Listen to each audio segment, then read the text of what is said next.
Hi everyone, welcome back to my channel. Community health care में आपका स्वागत है। मैं हूं डॉक्टर शगुनी पंडित फ्रॉम मरवन प्रखंड, मुजफ्फरपुर, बिहार। दोस्तों, आज मैं आपको बताऊंगा कि एमसीआई क्या है। आज एमसीआई के स्क्रीनिंग टेस्ट में विदेशों में पढ़ने वाले डिग्री हासिल एमबीबीएस की डिग्री हासिल करते हैं, जब उनसे एमसीआई के स्क्रीनिंग टेस्ट ली जाती है तो वह फेल हो जाते हैं। आज बीते 4 सालों से विदेशों में पढ़ने वाले भारतीय मूल के छात्र एमबीबीएस के तो डिग्री हासिल कर लेते हैं, लेकिन इंडिया में जब उनसे एमसीआई मतलब मेडिकल काउंसिल ऑफ इंडिया जब वो स्क्रीनिंग टेस्ट लेती है तो फेल हो जाते हैं। आज 15 से 20% छात्र ही मात्र पास करते हैं और 80 से 85 छात्र एमसीआई के स्क्रीनिंग टेस्ट में फेल हो जाते हैं। बहुत सारे ऐसे इंडियन छात्र हैं जो विदेशों में, जैसे यूरोप जैसे देशों में, सोवियत संघ में, नेपाल में, चीन में, बांग्लादेश में, पाकिस्तान में इत्यादि कई एक देशों में एमबीबीएस की तैयारी करने के लिए, एमबीबीएस की पढ़ाई करने के लिए पढ़ाई तो कर लेते हैं, वो सर्टिफिकेट भी हासिल कर लेते हैं एमबीबीएस की, लेकिन जब उनको इंडिया में प्रैक्टिस करने के लिए उनको एमसीआई का स्क्रीनिंग टेस्ट देना पड़ता है तो उसमें वह फेल हो जाते हैं। तो इसमें बहुत सारा कारण है। या तो अभिभावक बच्चे को एमबीबीएस के पढ़ाई के लिए करोड़ों रुपया खर्च कर देते हैं, लेकिन बच्चे सही तरीक़ा से तैयारी नहीं करते हैं। इस वजह से भी फेल होने का कारण हो सकता है। दूसरा कारण है कि वहाँ का जो भाषाएं हैं, जो अलग भाषा है, और अपना इंडिया का जो भाषा है वह अलग भाषा है, तो इस वजह से भी फेल होने का कारण है। तो आज आप देखेंगे कि 100 ऐसे देश हैं जहां पर इंडिया मूल के जो एमबीबीएस की तैयारी करने के लिए विदेशों में जाते हैं, पढ़ाई तो कर लेते हैं अच्छी तरह, सर्टिफिकेट भी वहां से प्राप्त हो जाता है, लेकिन उनको इंडिया में प्रैक्टिस करने के लिए एमसीआई के तहत उनको स्क्रीनिंग टेस्ट देना पड़ता है। जब वह पास करते हैं तब वो इंडिया में प्रैक्टिस कर सकते हैं। या तो गवर्नमेंट हॉस्पिटल में प्रैक्टिस करेंगे, प्राइवेट हॉस्पिटल्स में प्रैक्टिस करेंगे, या खुद का अपना ओन हॉस्पिटल होगा, अपना हॉस्पिटल होगा, उसमें वो प्रैक्टिस करेंगे। तो आप देख सकते हैं कि कितना सारा फेल होने का परसेंटेज है। 100 में 15 से 20% पास करते हैं और 80 से 85% स्टूडेंट्स जो एमबीबीएस की डिग्री हासिल कर ले तो आते हैं, लेकिन वह स्क्रीनिंग टेस्ट में फेल हो जाते हैं।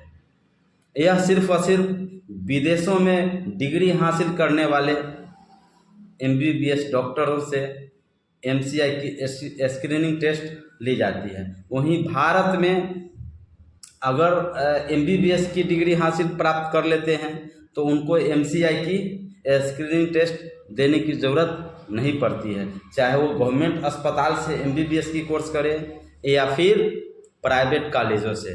चूँकि यहाँ जो भी कॉलेजें हैं, मेडिकल कॉलेजें हैं, यहाँ एमसीआई के रूल्स को फॉलो करती हैं। चूँकि पहले क्या था कि जो नीट का एग्ज़ाम था वह कंपलसरी नहीं था।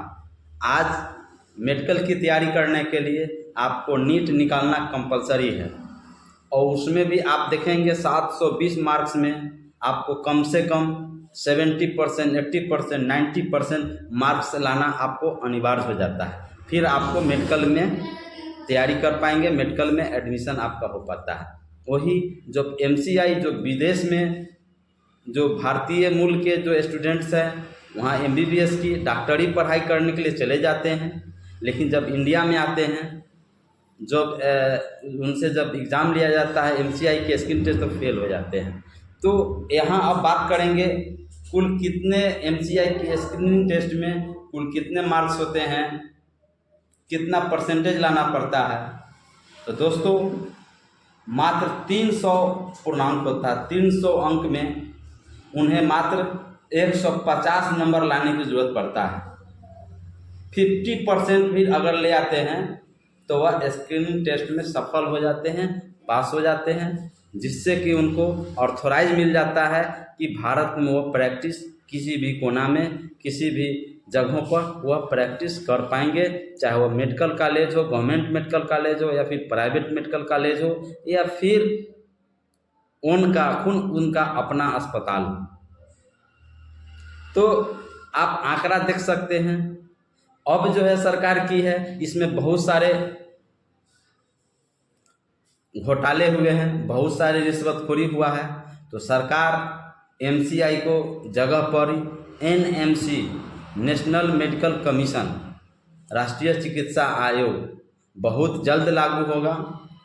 चूँकि आपको अगस्त 2019 में राज्यसभा और लोकसभा से ऑलरेडी पारित हो चुका है। सिर्फ और सिर्फ प्रेसिडेंट का हस्ताक्षर बाकी है। अगर वह लागू हो जाता है तो एमबीबीएस की पढ़ाई करने वाले जो छात्र होते हैं उनको काफ़ी कड़ी मेहनत करना पड़ेगा, बेहतर तरीक़ा से नीट निकालना पड़ेगा, उसके लिए तैयारी करना पड़ेगा। बहुत टफ वर्क हो जाता है। तो सिर्फ टफ उसी के लिए लगता है जो पढ़ाई प्रॉपर तरीक़ा से नहीं कर पाते हैं। उनको जो तैयारी का जो प्रोसेस है उसको फुलफिल नहीं कर पाते हैं, वही बच्चे फेल होते हैं। तो दोस्तों अगले वीडियो में बताऊंगा एनएमसी बिल क्या है, और एनएमसी बिल के तहत जो एमबीबीएस के जो जूनियर डॉक्टर्स होते हैं वह क्यों विरोध कर रहे हैं, उसके पीछे क्या रीज़न है। क्या उसमें हेमोपैथिक ब्रिज कोर्स करने के बाद डॉक्टर्स एलोपैथ प्रैक्टिस कर सकते हैं, आयुर्वेद चिकित्सक ब्रिज कोर्स करने के बाद एलोपैथ प्रैक्टिस कर सकते हैं, ग्रामीण चिकित्सक ब्रिज कोर्स 6 मंथ का करने के बाद एलोपैथ प्रैक्टिस कर सकते हैं। सारी जानकारी मैं अगले वीडियो में मैं आपको दूंगा। आप सभी को वीडियो में बने रहने के लिए बहुत बहुत धन्यवाद। इसी तरह से मैं अपडेट न्यूज़ प्रत्येक दिन लेकर के आता हूं और नई नई जानकारियां आपको देता हूं। उम्मीद करता हूं कि इस वीडियो के माध्यम से आपने कुछ न कुछ सीखे होंगे, सीखने की कोशिश किए होंगे। तो आप सभी को मेरा नमस्कार, आदाब, सलाम, धन्यवाद।